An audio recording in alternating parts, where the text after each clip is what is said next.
I've never taken a moment to look at any stats, really. I'm not a big believer of while you're playing to look at stats, but you know, that one was a special one. I will have to admit that. When I first started 21 years ago, you know, guys like Scott Garlick, Pat Onstedts, Aiden Heaney's, you know, those are the guys that told me that, you know, consistency gets you a long career. You know, and back then all I wanted to do was get my first ever game for the Carolina Dynamo, and here we are 21 years later and 500 games. It just talks about the consistency of not just the games, but also the training day in and day out. And you know, sure, I've had my injuries with my knees, three major knee surgeries, but just the consistency when I have been healthy to be out there, you know, time in and time out, and just what an honor and how humbled I am for the fact that, you know, 500 times a coach picked my name over another guy's name. So it was a special moment.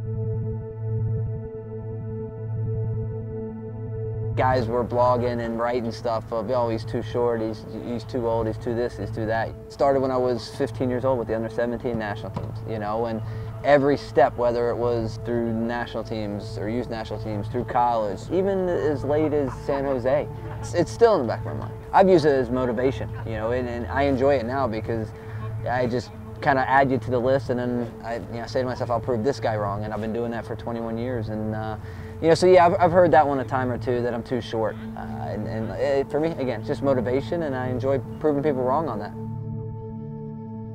The older you get, you know, each one of us is a little bit different, but you got to find motivation. You got to find it within yourself. You know, first and foremost, I love the position as a goalkeeper. I love coming out here every day and training.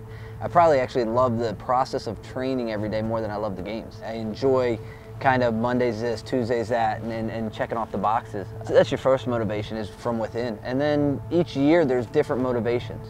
Sometimes seasons go well, so there's obviously the team and the positive motivation of winning things. So other years, you know, might not be going so well, and you've got to find other motivations, how to keep it positive and keep moving. But for me, it's always been about trying to win trophies and trying to win championships, and that's first and foremost. You know, all the other single accolades are nice, but at the end of the day, the only thing that we care about and that I care about is winning trophies as a team.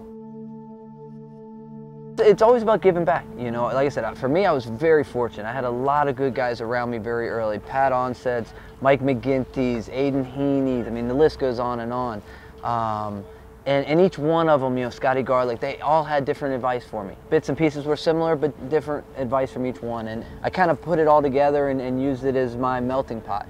You know, without that, I don't think I would be here today. And so for me, now it's my turn, you know, to talk to Keith and to Christian, and even some of the guys around the league. You know, some of the guys I still talk to in the MLS, and, you know, some of the guys, you know, Jimmy over here in the Cosmos. You know, we chat every now and again. And so it's my turn now to give back to these guys, whether it's about on the field or off the field. You know, sometimes it's easy to go through the highs. It's tough sometimes to go through the lows, and just a text here or there, hey, you know, keep working, keep your head up. The same thing the guys did for me years ago is now it's my turn to give back to them.